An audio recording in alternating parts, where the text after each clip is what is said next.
In my most recent Assassin's Creed video, we discussed the Roman cult of Mithras and the impact it's going to have on the game, as it's already been confirmed to be in the game and have a bit of an impact. In fact, it has many ties to the Templar organization that we are probably going to be going up against. But what if I told you that there was more than just that cult, and not every cult is necessarily sided with the Templars? What if I told you that there was a lot more to it and it would have a direct impact on certain characters in the game? Well, that's what we're going to discuss today. Now, before we start, if you do enjoy the video, remember to leave it a nice, thick, and juicy like as always. And of course, if you enjoy content like this, as well as my coverage of Cyberpunk 2077, Ghost of Tsushima Legends, Call of Duty Black Ops Cold War, or Battlefield, make sure you hit that big red sexy subscribe button underneath the video. So like I said, there's another cult, and they seem to be playing a big role. Well, maybe not necessarily the cult, but there was a cult to this person who was widely followed within England at this time, and that would be Saint Cuthbert. You see, I was kind of tipped off to this because in one of the trailers we see on Sigurd a cross on his chest, on his little cloak, and the same cross is wrapped around his waist. And a lot of people thought, oh, well, Sigurd's going to become a Templar. Like, we can already see it, super predictable, typical Assassin's Creed story. But Darby McDevitt doesn't play like that. He doesn't make things that cut and dry. So we're going to look a little bit deeper into it. And what I found was some pretty interesting things. First of all, the cross on his chest is very, very similar to the pectoral cross of Cuthbert. It's not exactly the same, and the metalworking looks to have some Celtic influence on it, but overall the design itself looks very much like the cross of Cuthbert. I thought that was very interesting. There was a cult that came around after Cuthbert's death in 687, I believe was when he died, and many legends about him came from the followers of him. Many things about healing and whatnot, of how he could perform all these different kinds of miracles, and he prayed away a ship that was stuck in the middle of a river during a storm. He prayed them to shore and all kinds of things like that. Just very outlandish miracles. He was also known as a healer as well, did a lot of healing. He was a very popular saint in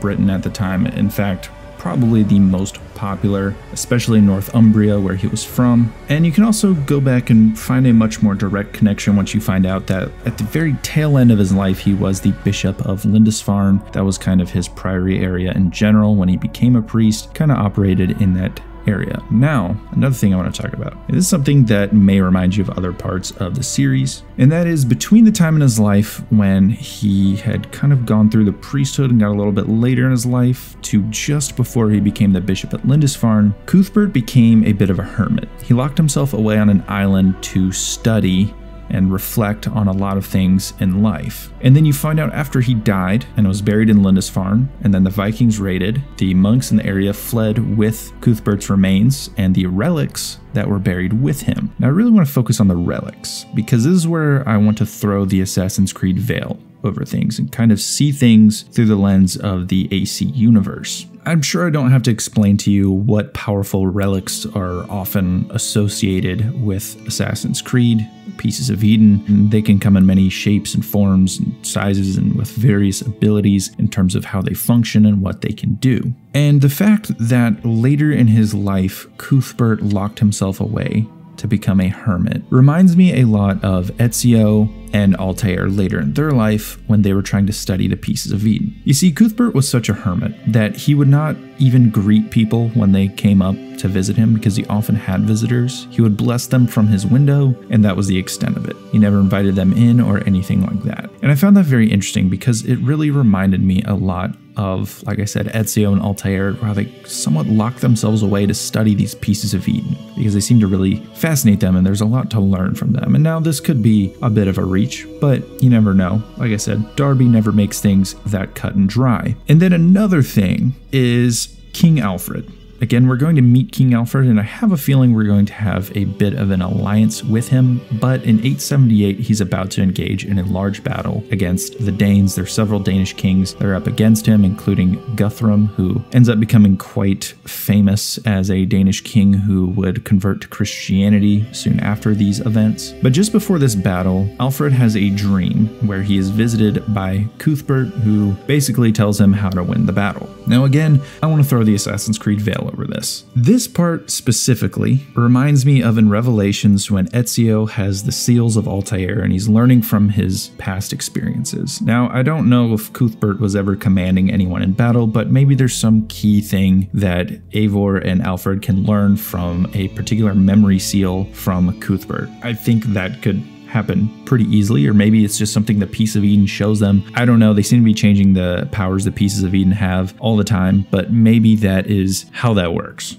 Maybe something like that happens, they pick it up and they're shown something as to how to actually defeat the cult or the Templars or whatever they're going to be called in this game. And again, that kind of Revelations connection is just very, very intriguing. And I think it makes a lot of sense for this game. The fact that you have someone who locked themselves away in the kind of fashion that Altair did later in his life. And then you have someone who's directly, like, we know for sure he's going to be in the game, and we're probably going to be allies with them, and they're probably not going to be very big fans of the cult. Could we potentially see these events happen? Could this be how a battle late in the game goes down? Or maybe this is just part of a certain story arc, or maybe this is part of the overarching story arc. What if the way to defeat the Order of the Ancients, or to defeat the Templars or the cult, or again, however they're going by, is to find this relic that Cuthbert had, to learn from it, find out the information, take it into battle, and defeat the cult? I think that would be a pretty excellent storyline, and I think it ties in so very well. And I hope that this isn't like spoilers or anything. I hope I'm not actually, I'm probably giving myself too much credit here, but I hope I'm not actually spoiling the game for myself or for others, but I do think that this has a very real possibility of happening. And again,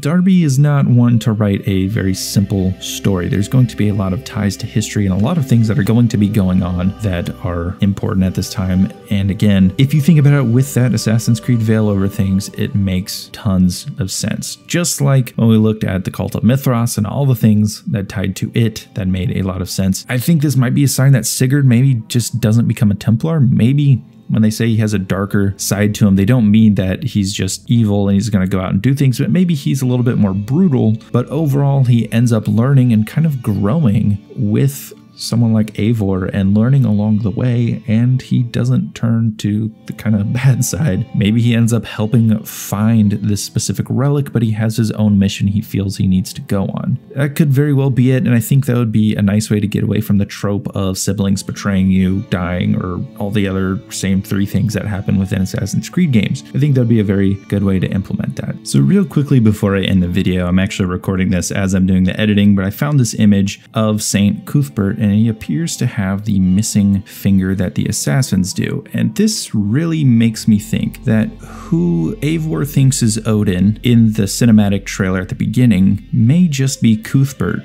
And in a kind of tie-in to Revelations trailer, how Ezio sees Altair before him, and then in the game through the memory seals, sees Altair's memories and learns from him as to not dedicate his life simply to studying the Apple of Eden. Maybe a similar type of situation is going on with Cuthbert. Maybe that is Cuthbert, because it's not a First Civilization member. We know that for sure. But maybe he sees Cuthbert, he stumbled upon a memory seal somewhere when possibly raiding around Lindisfarne or something like that, and he finds that, and he's starting to see Cuthbert on the battlefield, and he thinks it's Odin. Maybe there's something there. It suddenly makes a lot more sense. The more I think about it, the more I was researching for this video, everything makes a ton of sense. There's all kinds of things. If you look deep into it, Cuthbert on the island where he had a hermitage. Today, the islands are known for their bird sanctuaries, which I don't have to tell you, the assassins are significantly related to birds and eagles and things like that. I'm just saying there's a lot here. There's a lot of connections here. Cuthbert may just be England's version of Altair. I don't know. We'll see.